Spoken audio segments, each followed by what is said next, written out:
Hello and welcome again to CTRL+F, the National Security Institute's Cyber and Tech Centers podcast. This season, we are bringing you a series of sessions from one of the nation's leading cyber events, the National Cyber Innovation Forum. My name is Andrew McClure, the president of the National Cyber Innovation Forum. This episode, we continue into part 2 of a conversation with the founder and executive director of the National Security Institute, Jamil Jaffer, Congressman Don Bacon of Nebraska, and Congressman James Walkinshaw of Virginia. Stay tuned for additional conversations exploring legislative priorities to strengthen cyber resilience, accelerate innovation, and preserve America's technological advantage in an era of strategic competition. Congressman, what about that challenge, right? This worry that either China's going to catch up or pass us. There's been a lot of discussion about what Congress can do, what the government can do to help incentivize investors and innovators to double down on the American economy. Obviously, we've had huge innovation in this country over the years. It's why of the top 10 companies in the world, 9 are American, 8 are tech companies. It's not by mistake. The question now, though, is with China stealing our intellectual property, with China stealing our AI models, ripping them off and open sourcing them. We shouldn't have gave them our chips. Okay, go ahead. No doubt. No, the chip problem is a huge one. Totally agree. I hope I didn't offend anybody here on that if you're selling those chips, but we should not be giving our good chips to China. So go ahead. So what can we do to better incentivize those investors and innovators to double down on the American economy and really put money not just behind any company, but around companies that are going to defend our nation in the cyber domain? Well, we've started expanding capital funds. We have the DIU, and I think all that is good. But just if I can back up, like maybe up to about 10 years ago, all the time before that, it was DOD was the horse, right? And private sector rode the horse, and we were creating a lot of the new innovations out of the military. Not anymore. The horse today is the private sector, and DOD is riding the horse. So our job is now, we got to keep abreast of what the private sector is doing, because they are leaps and bounds faster than what the military can do on its own. Even when I went to DARPA, they bring in private companies, sectors with new ideas, and let them run with it. So this is not, the government today is not creating all these inventions. It's coming from the private sector. Now we got to figure out how do we tap into the new findings, and is there a mission for those findings? And that's hard. This is a little more complicated because it used to be, okay, we got a mission, let's fix it. We can do it internally. Well, we can't fix it internally as fast as the private sector now. So we got a mission area. We got to figure out how we're going to get the private sector to come up with some ideas on how to deal with this problem that we have. And that's more complicated because we got to connect the sector, the private sector with the DoD missions. But even more complicated, the private sector is coming up with ideas that we've never even thought about. And so then we got to come in and say, okay, is this a mission that we need, or is this something that we don't need to go on? And we just got to have a better structure to deal with these management decisions. Like, that's a great idea, we never thought of it, let's bring it in. So it's a hard problem. But I think we are doing one thing, we're expanding capital funds and putting a lot more money in the DIU to help bring these companies in and solve military problems. And Congressman, how would you think about that challenge? I spent a lot of my career focused on IT modernization issues in the federal government, more on the civilian side than defense. And I think it's an area with respect to cyber where we have a lot of work to do in federal agencies. I mean, if we had a cabinet secretary here today or a CIO of a federal agency and asked them what their mean time to detect or their mean time to remediate is, I don't think you would get an answer. Some of the basic blocking and tackling is not being done within federal agencies. Event blocking continues to miss the mark. A lot of agencies out of compliant with FISMA requirements. So I think there are basics that are maybe more critical today than ever, given this inflection point we're at. And I think if the federal government and federal agencies get that right in partnership with the private sector and our partners, I think it would help that whole ecosystem and spur investments in technology to make that happen. Well, it does strike me that these investments are so important, right? And this idea that we have to put our money where our mouth is. There is a debate going on in the technology industry about whether technology companies, large and small, should be helping the U.S. government defend itself, whether abroad or at home. There appears to be, this has happened over time. Companies have had disputes over whether, amongst their employee base. And we're seeing that happen now again. How should American companies think about this? Should American companies be viewed as, look, you decided to headquarter here, you grew up here. When you get into trouble with China, when China comes after you, you don't call the Iranian MOIS or the Chinese MSS, you call NSA, right? But when it's time for you to do something for the federal government, oftentimes companies will say, well, we're a global company. It's hard for us to do that.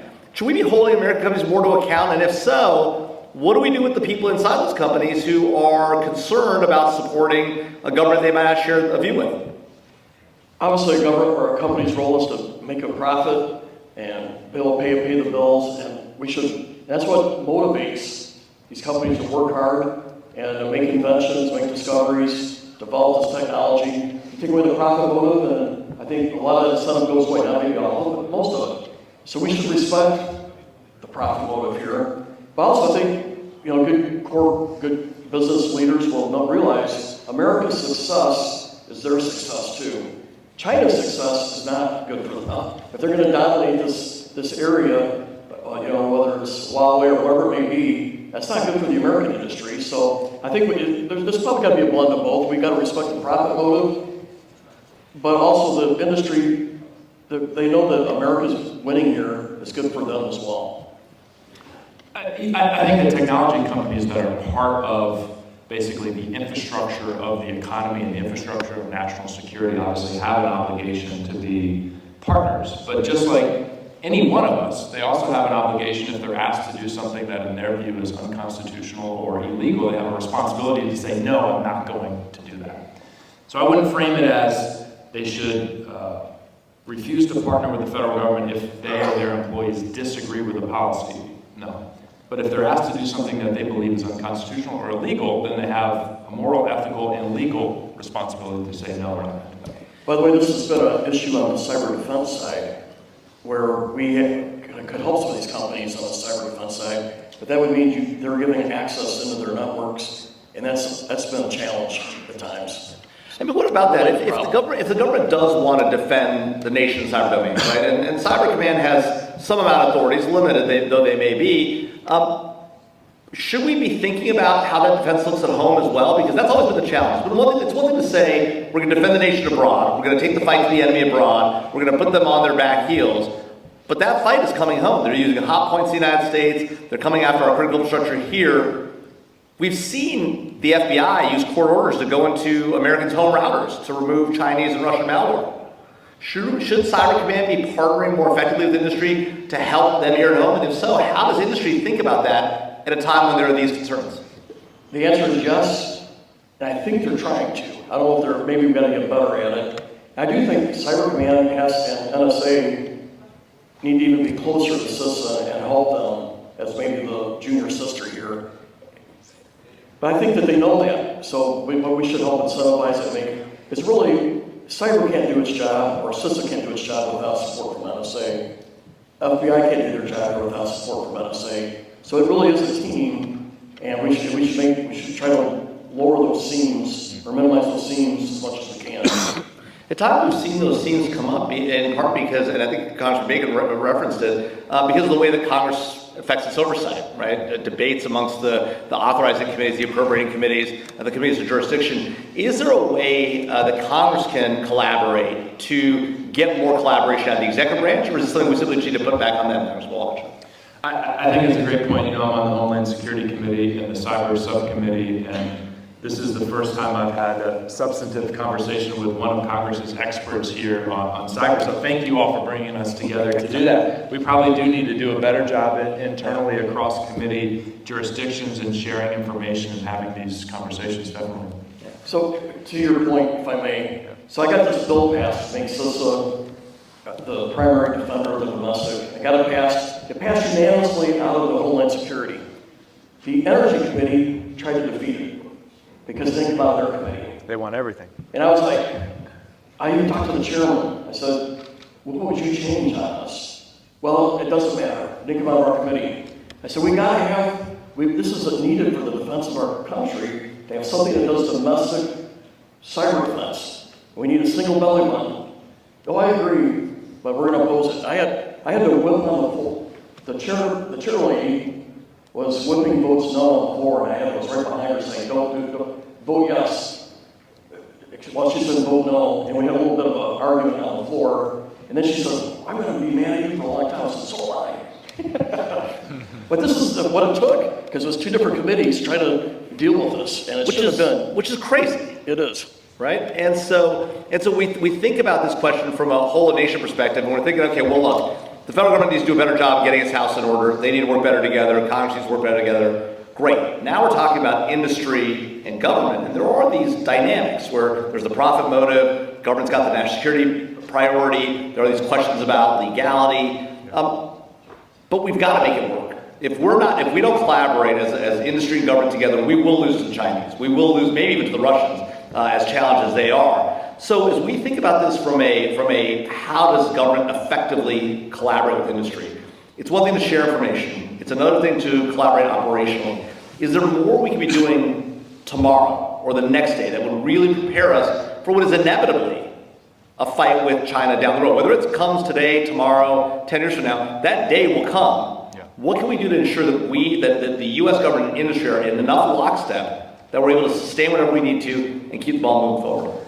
Well, one, I think we have to acknowledge that we have to operate on an accelerated time frame, right? This isn't a situation where we have time to form a task force or a new solarium commission and meet for. By the time it was established, the issues will have changed and the technology will have advanced. So we have to operate on a much faster timeline. Which is something the government is not particularly good at. Yeah, that's right, and that's a challenge for us, no question. I think we have a lot of work to do inside the federal government. You know, Congressman Bacon talked about revolving funds. You know, we have the Technology Modernization Fund, which has never quite fully met its promise. Our budget process, our annual appropriations process does not incentivize, in fact disincentivizes agencies to make the big transformative investments in modernizing their systems that can allow us to truly defend those systems. We got to make progress there. Our acquisition workforce, talk about pace of change, right? We cannot have an acquisition for a cyber service or product or tool that takes 6, 12, 18, 24 months, right? Not when technology moves this fast. And we have a challenge right now, and you know, I represent a lot of folks who you know, were hit by the DOGE chainsaw, including some of our most experienced folks in the acquisition workforce. We've got to address that so we can move these procurements at the pace that they need to move. If I can give an example of where we can make some changes, like I'm a big fan of the F-35, best fighter in the world. The Israelis, they're saying that it does things that it's beyond their expectations flying the F-35, and I hear this across the board. But where we had troubles was on the later mods that we're trying to build. When you're flying it, it has all these sensors, and if it sees a T-72 tank, it should stay without a human in the loop. That's a T-72, that's a T-90, that's a Bradley. But it takes hundreds and hundreds of pictures of these systems in the processing to do this automatically. And we in the prime tried to do it on their own. But there were subprimes that could have been had in, I think, Silicon Valley that had already done this work. This is where we got to change the mindset. Okay, you got a prime, they make a good hardware, but we should be a little more aggressive in bringing in the smart AI, smart programmers in Silicon Valley. I've used that before broadly. I know there's a lot of companies that are outside of Silicon Valley doing these things, but we could have filled that need a lot faster.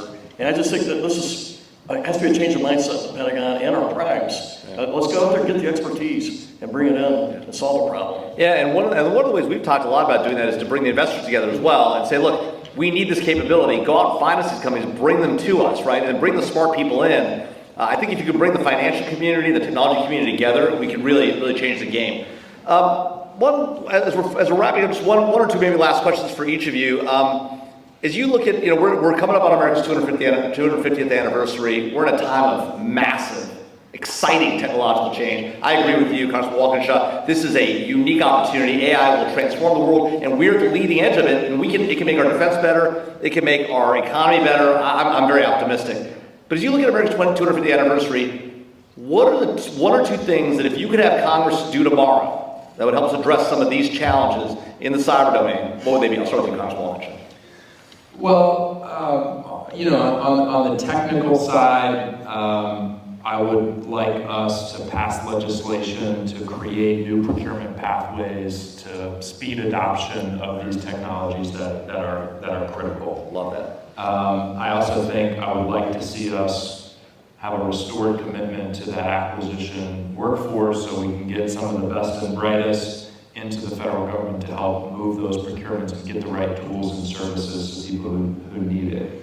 But look, more broadly, I think our challenge for all of this to work, to secure our national security for hopefully decades to come, I think our big challenge is how do we make sure that we take advantage of this moment of immense technological change to deliver broad-based, inclusive growth and prosperity, right? How do we ensure that all of the folks in Congressman Bacon's district and mine can benefit alike from these transformational technologies? Great.